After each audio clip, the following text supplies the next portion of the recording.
नमस्कार, रामकृष्ण हरी मंडळी. मी पूनम. माझ्या चॅनलमध्ये तुमचं पुन्हा एकदा स्वागत आहे.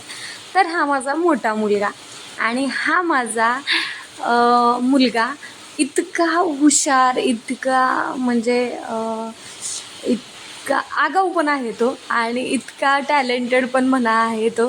खरंच आहे, कारण त्याला एखादी गोष्ट त्यांनी बघितली ना तर तो लगेच गोष्टी कॅप्चर करतो आणि तो तशा करायला लागतो.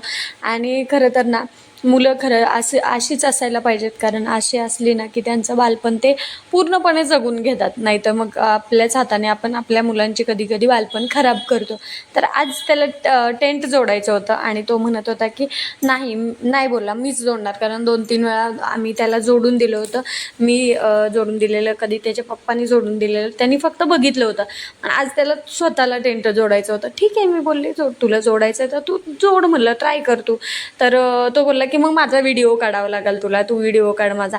मग मी त्याला बोलले की ठीक आहे, मी तुझा व्हिडिओ काढते, म्हटलं तू जोड मग तुझ्या मनात. तर तो बघा माझ्याकडे सुद्धा तो बघत नाही आहे. तो त्याच्या स्वतःच्या मनाने तो पाईप लावतोय आणि कशा कुठं लावायच्या. आता छोट्याशा वयात आपल्याला माहिती आहे, आपल्या मुलांनी कोणतीही काही ॲक्टिव्हिटी केली ना की छोटे असताना ते आपल्याला लय अप्रूप वाटतं. अप्रूप म्हणजे लय आवडते ती ॲक्टिव्हिटी केलेली, आणि किंवा त्यांनी एखादी वेगळी गोष्ट केली किंवा असं आपण करतो ते नॉर्मली असतं, पण ते लहान मुलांनी केलं ना की त्या गोष्टी इतक्या छान वाटतात आणि इतक्या मस्त वाटतात ना. त्यामुळं भारी वाटत होतं. कारण आणि माझा हा मुलगा असा आहे की तो स्वतः सगळ्या गोष्टी करतो आणि त्याला स्वतः करायला सगळ्या गोष्टी आवडतात. कारण त्याला कोणतीही गोष्ट असू द्या, कोणतीही गोष्ट असली ना तरी तो बोलतो की नाही, माझी मी स्वतः करणार आणि माझ्या हाताने करणार. मग कधी कधी मी पण रागवते वगैरे, राग येतो, हे होतं.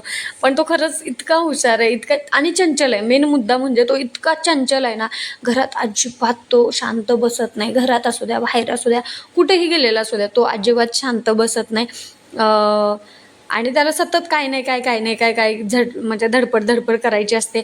घरात पण इतका सगळा पसारा, इतकं सगळं खेळणी, इतकं सगळं काय काढून ठेवतो ना तो, काही सांगता येत नाही. म्हणजे त्याला त्या आत्ता ही गोष्ट केली ना की दुसऱ्या मिनिटाला त्याला दुसरीच गोष्ट करायची असते. असं त्याचं असते, म्हणजे मन फिरत असते. मन त्याचं चंचल आहे ना खूप. आणि मी पण त्याला ना खूप फ्रीडम दिलं किंवा मी पण त्याला खूप म्हणजे सगळ्या गोष्टी त्याला करायला लावते. मी असं त्याला कधीच त्याच्यावरती बंधन टाकत नाही किंवा कधीच त्याला अडवत नाही कुठली गोष्ट करायला. कारण मुलं मोठे झाल्यानंतर त्यांना खूप बंधनं असतात, लावतो आपण, किंवा पोरं कधी ऐकतात कधी ऐकत नाहीत. हे त्यामुळं मी आत्ता त्याला कोणतंही बंधन नाही किंवा कोणतंही असं जास्त त्याला रागवणं किंवा जास्त म्हणजे रागवते बरं का, खूप रागवते. कारण तो इतका मस्ती करतो ना, त्यामुळं रागवते, राग तर येतो. पण त्याला बऱ्यापैकी मी खेळायला जास्त मी त्याला सोडते. कारण बालपण हेच आहे की मुलांचा खेळ. कारण नंतर मुलं मोठी झाल्यानंतर मुलांना नाही खेळता येत किंवा मुलांना ह्या ज्या छोटे असताना जेव्हा त्या गोष्टी करतात ना, त्या मोठ्या झाल्यानंतर नाहीत करता येत. त्यामुळं मी त्याला मातीत खेळायला सोडणं म्हणा, किंवा आता बरेच पॅरेंट्सना मातीत मुलांना खेळायला सोडत नाहीत. पण माझं काही नाही, बिनधास्त तो 7व्या 8व्या 9व्या महिन्यापासून तो मातीत खेळायला जो लागलाय ना, तो अजूनही त्याला माती खेळायला खूप आवडते. गावाला गेलं ना तर तो सकाळी उठल्यापासून तो संध्याकाळी म्हणलं ना, संध्याकाळी झोपेपर्यंत जरी तो असला ना तरी मातीतच असतो खेळायला. मग ते चिकूल करायचा, त्या चिखलापासून काय पण करायचं, हे सगळा रपाटा करून ठेवतो. अजिबात त्याला म्हणजे खरंच जेवणाची सुद्धा सूट होत नाही, इतकं त्याला भारी वाटतं असं बाहेर खेळायला वगैरे. नंतर खाली आम्ही कसं फ्लॅटमध्ये राहतो ना, तर खाली त्याला खेळायला वगैरे घेऊन गेले ना, इतकं त्याला आवडतं, इतकं छान वाटतं ना त्याला. आता त्याचं बघा, त्यांनी टेंट तयार केला आहे, पण त्याला तो कपडा टाकता येत नव्हता. मी त्याला बोलले तू ट्राय तरी कर ना टाकण्याचा, की येतोय का, जमतोय का बघ.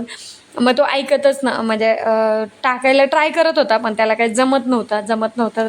मग त्याच्यावरूनच आमच्या दोघांचं काहीतरी झालं होतं बरं का. तिथं तो किस्सा सांगते. हा व्हिडिओ खरं तर जुना आहे, पण ते म्हणतात ना एडिटिंगला वेळ लागतो वगैरे, नंतर तो राहिला की राहून जातो, तसं झालं.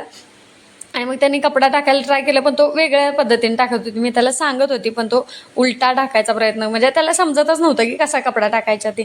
मग त्याच्यावरूनच आमच्या दोघांचं झालं आणि मग तो बसला एका जागा. बसला नंतर मी त्याला एक झपाटा पण मारला. म्हटलं काय रे तुझं हे चाललेलं असते अधूनमधून असं तसं, म्हणून ते पण बोलले मी त्याला. आणि मग नंतर तो रागाने बसला सोफ्याच्या खुर्चीवर. लावून बोलला तुला कसं तुझी तू लाव, बोलला मला लावून दे. मग मी त्याला तो कपडा लावून दिला टेंटला. आणि मग आणि तो ना असं नाही की त्याला कुठली गोष्ट पाहिजेच असते खेळायला. त्याला कुठलीही गोष्ट खेळायला असली ना तर तो त्या गोष्टी बरोबर ना खेळत बसतो, असं काय ना. आणि मी त्याला ना मोबाईल टी व्हीपासून म्हणजे लांबच ठेवलं आहे बरं का, बऱ्याचदा लांबच ठेवलं आहे. असं नाही आहे की तो मोबाईल घेत नाही किंवा टी व्ही बघत नाही नाही. मग मी काय केलं, मोबाईलचे टी व्हीचे रिमोट खराब झाले म्हणून टी व्हीचे रिमोटच आणला नाही नंतर. म्हणजे त्यातले सेल आणले होते पण सेल पण नव्हते चालत, त्यामुळं मग तो खराब झाला म्हणून मग तसंच ठेवलेलं आहे. टी व्ही नाही चालू केली. आणि खेळायला लागतो ना त्यावेळेस मला खूप भारी वाटतं बरं का, कारण आजकाल पोरं मोबाईल आणि टी व्हीमध्ये जे गुंतून बसलेत ना, तर ते सगळ्या गोष्टींपासून जरा लांब असतो. म्हणजे बघतो, असं काही नाही की हा पण मोबाईल बघत नाही वगैरे, बघतो.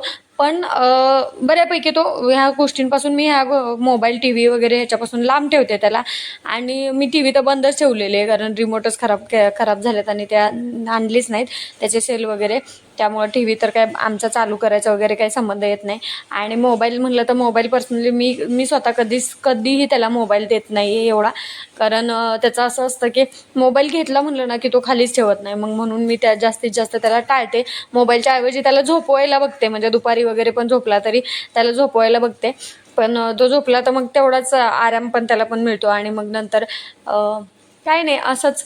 मग मुलांना खरंच बरं का, हे खेळाची वगैरे आवड लावा. आणि हेच बालपण आहे. नंतर थोडंसं कळायला लागलं ना, पोरं कोणी काय खेळत नाहीत काय नाही, आणि पोरांचं हे बालपण असंच निघून जातं ना. त्यामुळं मला सगळे बोलतात की तुझ्या घरात पसारा खूप असतो, तुझ्या घरात खेळणे असतात, तुझ्या घरात असं असतं. पण मी त्यांना सांगते की माझे जोपर्यंत मुलं लहान आहेत ना तोपर्यंत माझ्या घरात खेळणी पडलेली दिसणार, तुम्हाला पसारा दिसणार, तुम्हाला सगळ्या गोष्टी दिसणार. हे मी त्यांना सांगितलेलं आहे. म्हणजे सगळ्यांना मी सांगते की बाबा मी माझ्या मुलांचं बालपण खराब नाही करणार आहे. मी त्यांना पूर्णपणे त्यांच्या मनाने खेळू देणार, त्यांच्या मनाने सगळ्या गोष्टी करून देणार. त्यामुळं असं नाही की माझा धाक नाही आहे किंवा मी मारायला लागले ना की खूप मारते त्याला पण. कारण काही गोष्टी ऐकत नाही तो, आणि मग काय बोलायला लागला, काय झालं, काहीही झालं, जास्त माझ्या ऐकण्याच्या पलीकडे गेला तर मी खूप मारते पण बरं का. मी असं काही नाही आहे की त्याला लाड करते वगैरे, असं नाही आहे. तर मी लाड पण नाही आहे त्याचा इतका करत. पण त्याला खेळण्याच्या बाबतीत त्याला मी पण मी जवळ असते बरं का, प्रत्येक वेळेस मी त्याला जवळ असते. कुठेही खेळायला सोडला तरी मी तिथंच असते. त्याशिवाय मी खेळायला सोडत नाही, कारण अजून तो छोटा आहे ना. त्यामुळं जास्त करून अजून मी त्याला एकट्याला पाठवत नाही. पण आता हळूहळू पाठवल, कारण तो पुढं वय झालं की मग पोरांना काहीच अडचण येत नाही पाठवायला, कारण स्पेशली मुलगे असतात त्यामुळे एवढं काही अडचण येत नाही. तो स्वतःला व्हिडिओ आवडल्यास नक्की लाईक करा, चॅनलला सबस्क्राईब करा, आणि व्हिडिओ शेअर करायला विसरू नका बरं का. तुम्ही व्हिडिओ शेअर केला ना तर मग खूप सगळ्या गोष्टी म्हणजे बदलून जातात आमच्या. आणि छान छान कमेंटसुद्धा करा. तर तुमची कमेंट ही आमच्यासाठी ना खूप प्रेरणा देऊन जाते, किंवा छान कमेंट केली की आम्हाला अजून उत्साह येतो व्हिडिओ बनवायला. तर असंच सपोर्ट राहू द्या. ज्यांनी सबस्क्राईब केलं त्यांच्यासाठी धन्यवाद, आणि ज्यांनी सबस्क्राईब केलेलं नसेल त्यांनी प्लीज सबस्क्राईब करा. धन्यवाद.